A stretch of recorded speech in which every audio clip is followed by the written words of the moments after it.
Hello student, अभी हम लोग क्लास 9 के लिए करने वाले हैं। आज न्यू चैप्टर स्टार्ट करेंगे। जो कन्वेंसी वाला चैप्टर था वो ख़त्म हो गया, तो न्यू चैप्टर हम स्टार्ट कर रहे हैं। वो है आपका मेंसुरेशन का एक टॉपिक है। मैंने ज्योमेट्री कंप्लीट किया है लगातार 2 चैप्टर, तो सोच रहा हूँ कि ज्योमेट्री से कुछ ब्रेक दे करके कुछ दूसरा चीज़ स्टार्ट किया जाए और फिर हम लोग ज्योमेट्री पे वापस आ जाएंगे। तो हम लोग स्टार्ट करते हैं अभी कौन सा चैप्टर, एरिया स्टार्ट करते हैं, हीरोज फार्मूला वाला। ठीक है, हीरोज फार्मूला स्टार्ट करते हैं। तो सबसे पहले अगर कोई ये ट्रायंगल है ABC, और ये ABC जितना जगह है इसको हम रखेंगे तो जितना जगह लेगा वही इसका क्या कहलाएगा, एरिया कहलाएगा। और एरिया का यूनिट क्या होता है, स्क्वायर यूनिट होता है। एरिया का यूनिट होता है स्क्वायर, मतलब metre square, centimetre square, kilometre square, are, hectare, ये सब आप ले सकते हैं। स्क्वायर में होना चाहिए। ठीक है, तो एक बार मैं आपको ये बता देता हूँ। 1 एयर इज इक्वल टू क्या होता है, 100 मीटर स्क्वायर होता है। और 1 हेक्टेयर इज इक्वल टू क्या होता है, 10,000 मीटर स्क्वायर होता है। ये 2 चीज़ याद रखना है, कन्वर्जन में आपको आ सकता है। ठीक है, अब ये एक ट्रायंगल है तो इसका हम एरिया निकालते हैं। तो एरिया क्या होगा, 1/2 into base into height, 1/2 into base into height. तो एक परपेंडिकुलर हम ड्रॉ करेंगे, तो इसमें वैल्यू डालेंगे तो क्या होगा, 1/2। ये परपेंडिकुलर जिस पे आएगा वही बेस हो जाएगा। तो बेस क्या हुआ, BC, और हाइट क्या हुआ, AD हुआ। ठीक है, अगर ये फिगर इसी में हमने क्या किया, एक दूसरा परपेंडिकुलर ड्रॉ करते हैं। मुझे डस्टर साथ में लेके चलना होगा ना। अब हम क्या करते हैं, इसको इरेज कर देते हैं और एक परपेंडिकुलर यहाँ से ड्रॉ कर देते हैं। अब इस कंडीशन में एरिया क्या होगा, 1/2, बेस हो गया आपका AC, और ये हो गया परपेंडिकुलर B। ये किसका एरिया है, ABC का। ये भी किसका एरिया है, ABC का। ठीक है, एक और पॉसिबिलिटी हो सकता है, तो ये दोनों एक दूसरे के इक्वल हो जाएगा। ये दोनों एक दूसरे के क्या हो जाएगा, इक्वल हो जाएगा।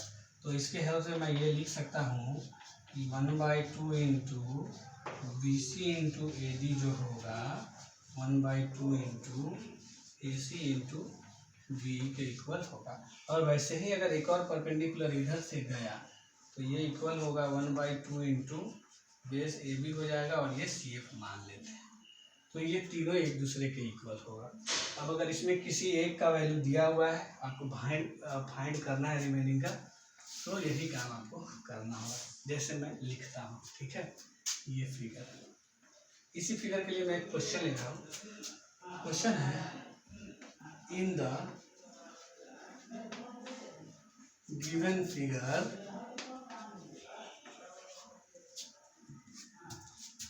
BC का वैल्यू है 10 सेंटीमीटर, AD है 8 सेंटीमीटर, AC है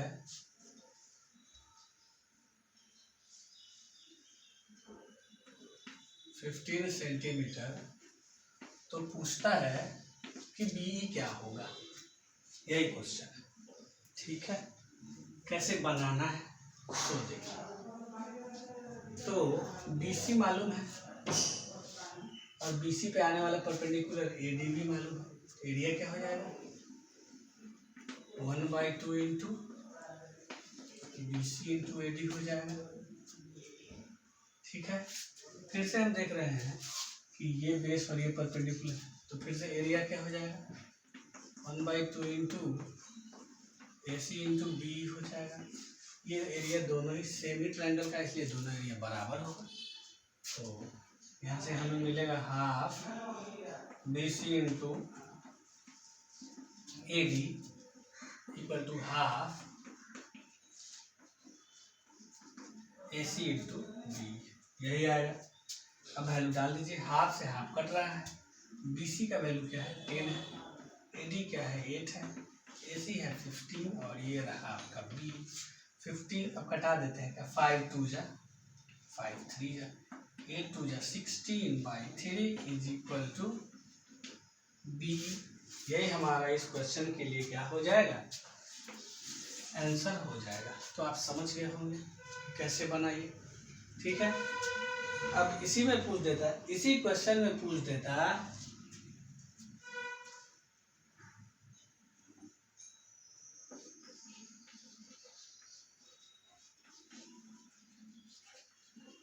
फाइंड द लेंथ ऑफ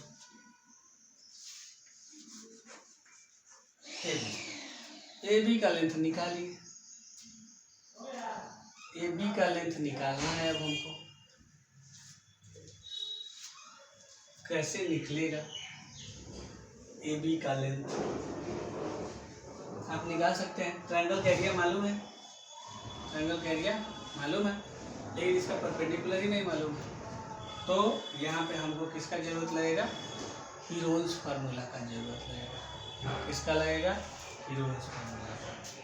तो हम यहाँ पे हीरोन्स फार्मूला का यूज ले लेते हैं, ठीक है। Find the length of AB, अगर यही पूछता find the length of range of AB, मतलब AB का जो लेंथ है उसका रेंज क्या है। Find the length of AB का मतलब एग्जैक्टली आपको AB का वैल्यू चाहिए। Find the length of range of AB का मतलब AB का वैल्यू कहाँ से लेके कहाँ तक होगा उसको फॉलो करना है।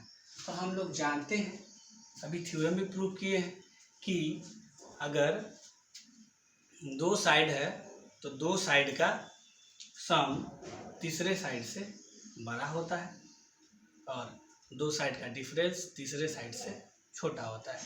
तो उसी को यहाँ हम लोग फॉलो करेंगे। हमारा एक साइड क्या है, BC है, ये 10 है और ये है आपका 15। हमको ये बात पता है कि इसे हमने x ले लिया तो क्या होगा, 10 + 15 जो है बड़ा होगा x एंड 15 - 10 छोटा होगा x से। दो साइड का सम तीसरे से बड़ा, दो साइड का डिफरेंस तीसरे से छोटा, इसको मैंने फॉलो कर लिया। तो ये कितना हो गया 25 ग्रेटर देन x और ये हो गया 5 लेस देन x। इसको हम सीधा कर देंगे, 25 बड़ा है x से और x बड़ा है 5 से। यही रेंज हो गया, x का वैल्यू जो होगा 25 से छोटा होगा और 5 से बड़ा होगा। यही अगर रेंज के टर्म में पूछे तो आपका आंसर हो जाएगा, ठीक है। अब हमारे पास एक हीरोज फार्मूला का जरूरत आ गया है। अगर B का वैल्यू AB का वैल्यू साइड पर निकालना पड़े, एग्जैक्ट वैल्यू क्या होगा, 10 सेंटीमीटर, 8 सेंटीमीटर, 12 सेंटीमीटर क्या होगा उसको फाइंड करना है। तो उसके लिए हमको क्या चाहिए, उसके लिए हमको चाहिए हीरोज फार्मूला। क्या चाहिए, तो हीरोज फार्मूला हम लोग देख सकते हैं क्या होता है। हीरोज फार्मूला, अगर ये एक ट्रायंगल है ABC, अगर ये एक ट्रायंगल है तो इस कंडीशन में A वर्टेक्स से सामने का साइड छोटा है और ये छोटा B और ये छोटा C कहलाता है। अब उसके बाद पेरीमीटर निकालेंगे तो क्या होगा, A + B + C। आप जानते हैं पेरीमीटर और ट्रायंगल क्या होता है, sum of all side. A + B + C हो जाएगा, ठीक है, A + B + C हो जाएगा। अब हीरोज फार्मूला क्या होता है, area of triangle, heroes formula, area of triangle का हीरोज फार्मूला रूट अंडर, मैं जोर से बोल रहा हूँ तो कर रहा हूँ क्योंकि अनयूजुअल साउंड आ रहा है, S × S - A S minus B, S minus C, where S is equal to A plus B plus C by 2। Perimeter A plus B plus C होता है और ये एस मतलब आधा हो गया, तो ये सेमी पेरीमीटर है। ठीक है, तो क्या है आपका सेमी पेरीमीटर का वैल्यू दिया हुआ है। ठीक है, ये है हमारा सेमी पेरीमीटर। अब ए बी सी क्या है, तो ट्रायंगल का साइड है। A B C are the sides of triangle. क्योंकि ये ए है, यहाँ से यहाँ तक का वैल्यू क्या है, मतलब ये साइड है, वो बी भी साइड है, और ये सी भी क्या है, साइड है, साइड दिया हुआ है। यूज कर लेते हैं कैसे बनाना है। Question, find area of triangle whose sides are 13, 14, 15 metre, सब मीटर में रेस्पेक्टिवली। ठीक है, 3 साइड दिया हुआ है 13, 14। तो हमारा टारगेट क्या है, हम लिखेंगे कि ए का वैल्यू 13 है, बी 14 है, सी 15 है। सब में यूनिट छोड़ रहा हूँ मैं, आप यूनिट लिख लीजिएगा। तो उसके बाद आप एस निकालिएगा, A plus B plus C by 2।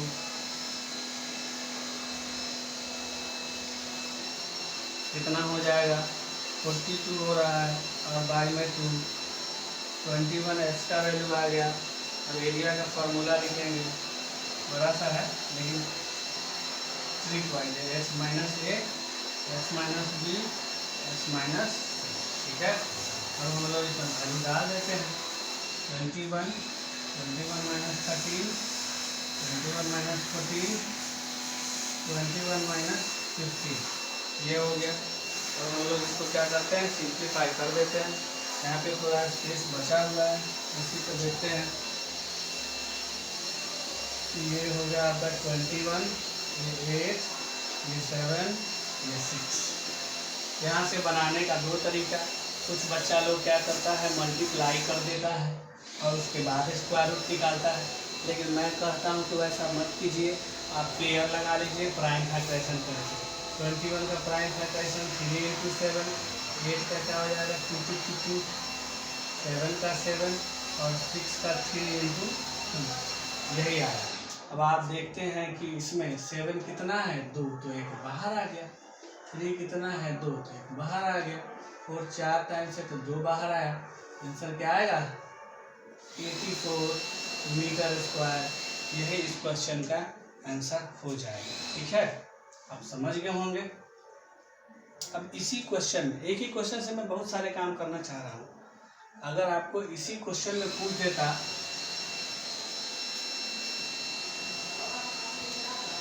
इसी क्वेश्चन में अगर पूछ देता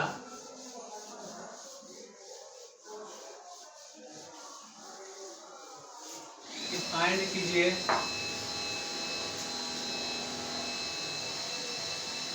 find the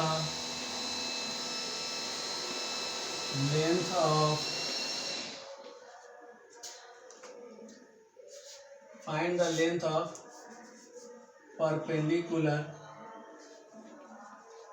corresponding to the longest side।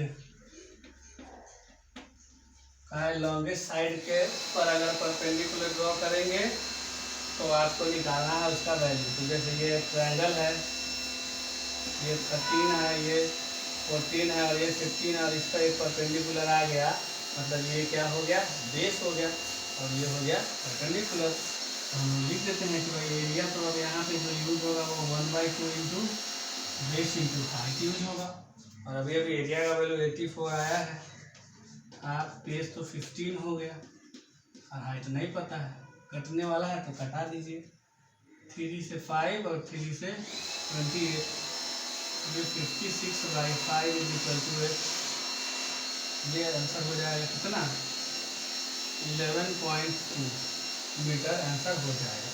तो आप समझ गए होंगे, ये क्वेश्चन भी उसी में बन सकता है। आपसे ये पूछा जा सकता है लॉन्गेस्ट के बदला में शॉर्टेस्ट भी किया जा सकता है, उसको भी मैं ले लेता हूँ। क्वेश्चन क्या रहेगा, फाइंड द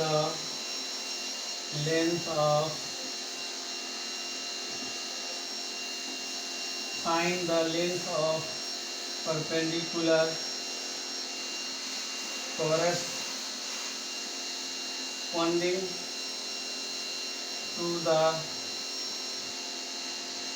शॉर्टेस्ट साइड के corresponding। तो फिर से आप क्या लिखिएगा, आप लिखिएगा एक अनयूजुअल साउंड आ रहा है, ये मतलब तेज भी बोल रहा हूँ, मैनेज कर दीजिएगा, अगर लगता है कोई दिक्कत है, काम चल रहा है। Area is equal to 1/2 into base into height. Area का वैल्यू हमको बहुत पहले 84 आ चुका है। 1/2 बेस क्या होगा, शॉर्टेस्ट का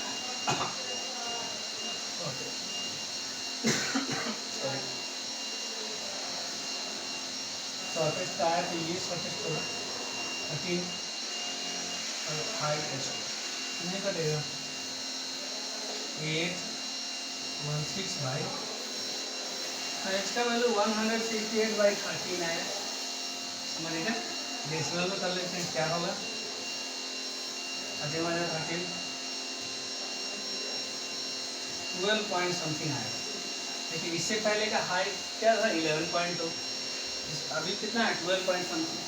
जब हम लॉन्गेस्ट साइड लेंगे तो परपेंडिकुलर छोटा होगा, लेंथ ऑफ परपेंडिकुलर छोटा होगा, शॉर्टेस्ट लेंगे तो लेंथ ऑफ परपेंडिकुलर बड़ा होगा।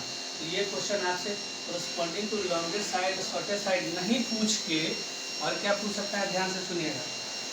अगर आपसे पूछा लॉन्गेस्ट साइड तो वैसे करना है, अगर आपसे पूछा शॉर्टेस्ट साइड कोरस्पॉन्डिंग परपेंडिकुलर वैसे, अगर आपसे सीधे पूछे find the shortest perpendicular, shortest perpendicular मतलब छोटा परपेंडिकुलर, और जब छोटा परपेंडिकुलर लेना है तो बेस क्या लेना है, बड़ा वाला लेना है। Find the longest perpendicular, longest perpendicular मतलब बेस क्या लेना है, छोटा वाला लेना है। तो आप समझ गए होंगे मेरे इस बात को, मैं क्या कहना चाह रहा हूँ।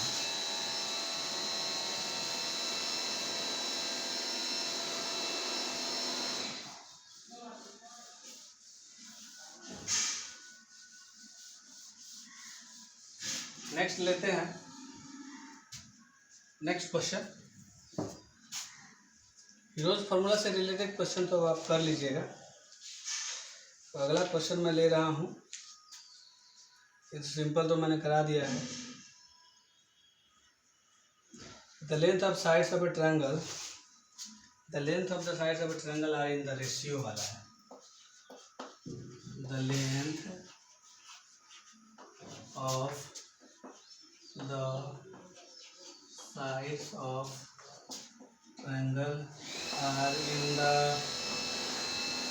ratio 3:4:5 3:4:5 ही है, हाँ। and its perimeter is 144 centimeter and its perimeter is 144 metre.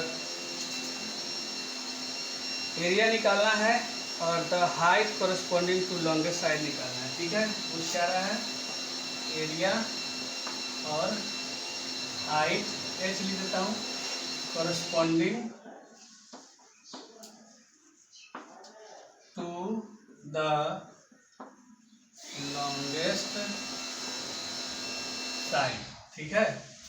तो शुरुआत करते हैं। देखिए रेशियो दिया हुआ है, पेरीमीटर दिया हुआ है, तो हमको पता है कि पेरीमीटर क्या होता है, a + b + c होता है पेरीमीटर का वैल्यू, +b + c।